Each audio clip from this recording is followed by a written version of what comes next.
First of all, I would like to introduce the woman, Gertrudis, which is supposed to be known, and I personally think she is the best person making Vigorón in Granada. She's the queen of Vigorón. She used to have a stand up there in front of my house for many years, but she kind of decided there's no more tourists, nobody's coming, so she kind of semi-retired. And once in a while, she's making Vigorón for the neighborhood, and today she's going to show us how to make it. And she's much better than me, by the way. She is the queen. See, senor? ¿Qué dice? Typical food. Typical food. See. Traditional food. That's it. Right. He's talking about that. Yeah. So now we are ready. So she can show us. Okay. Trato de quitar el... Okay.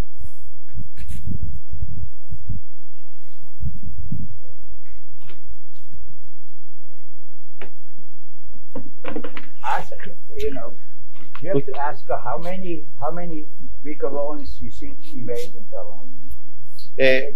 ¿Cuántos vigorones usted puede hacer para vender? Todos la vida. ¿Millones? Sí. Millones. All right.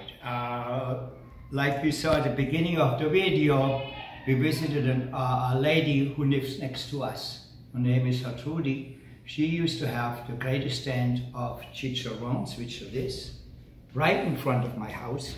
And many people said that she is the one who does the best in Granada, which is actually quite a compliment, because these chicharrones were born in the parking lot of the baseball stadium as little snacks when people drink their beer, root on their team, and get drunk. And when you eat this stuff, which is basically pork fat right here, and a little bit of meat, and it is fried, so the skin is really crispy. Now, this particular way of making the grinds of pork is done in many countries.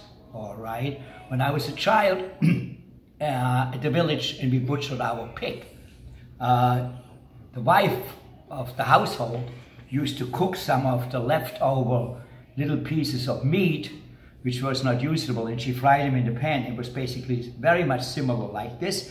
And we also ate it with a cabbage salad, but instead of yuca, we used a potato salad, and it was delicious. But you better have good teeth. If you don't have good teeth, don't eat it, because you might break the rest of them.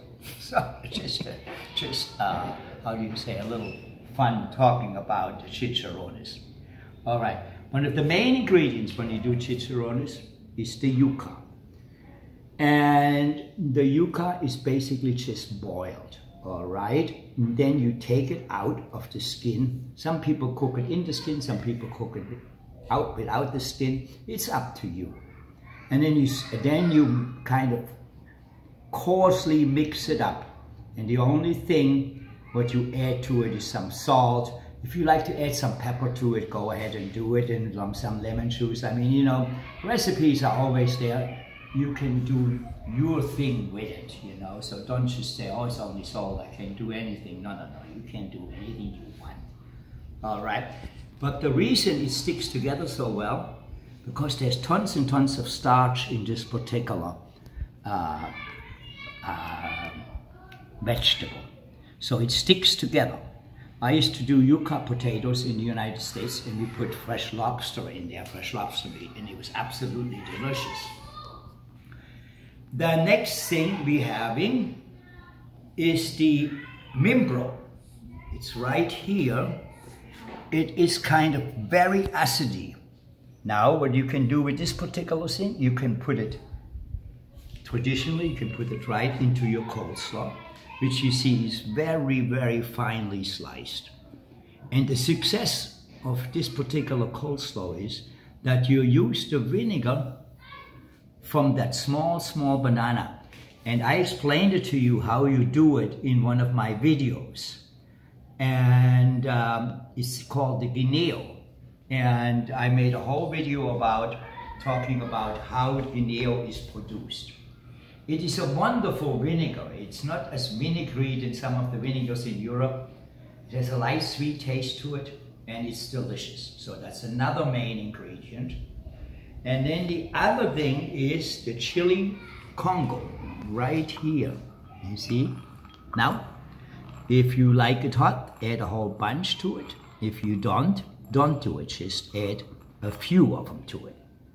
And then what we have over here, in this area here, is the Jiangsu, which is actually another dish.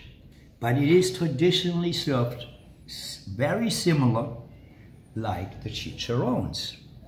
It is served in palm leaves, with the yuca, with the cabbage, and then folded together. Now, this one is normally marinated in ancho chili paste, and then also in orange, in bitter oranges, which I also explained to you in one of my videos, which I did in the garden. This orange, bitter orange, actually make that meat very, very, very tender. Then you cook it for a long time, and if you're into slow cooking, you cook it very slow, but it's really not necessary. It's a good stew.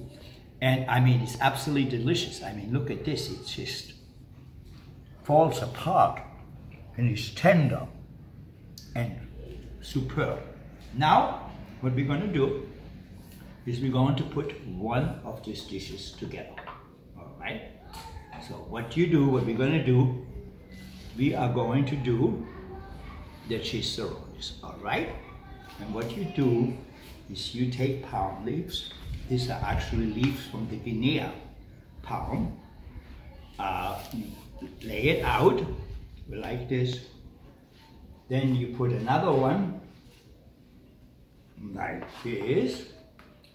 And if you feel you want to make it really wholesome and it doesn't fall apart, you can put another one like this. It's up to you. Then, what you're going to do is, the first thing you're going to do is you're going to put this yuca in the middle of it. It's kind of the base, and it also does something.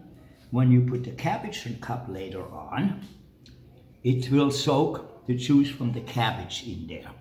So it will not go all over your place when you're sitting on the sidewalk when eating this. Then you're going to add some of the Vigorons. Like this. Maybe another one. And then you put the nice cabbage on top. And like I said, this cabbage here has these peppers in there and this particular thing. Then what you can do, normally when it's served on the street, you go like this, then you go like this, like this, like this, and like this. And you have a little bundle, you think? Like this. And then you put it in a plastic bag and you give it to the person, and then the person will sit on the sidewalk. He will open this whole thing up like this, put his hand underneath there, and then he will start eating. And between you and me, this combination here is absolutely delicious. This is good. And this is a good meal. And when you buy it on the streets, it's usually around, I would say, 50 quarter bars. 50 quarter bars is a little bit more than $1. 35 quarter bars is $1. So you have 15 more quarter bars on top of that.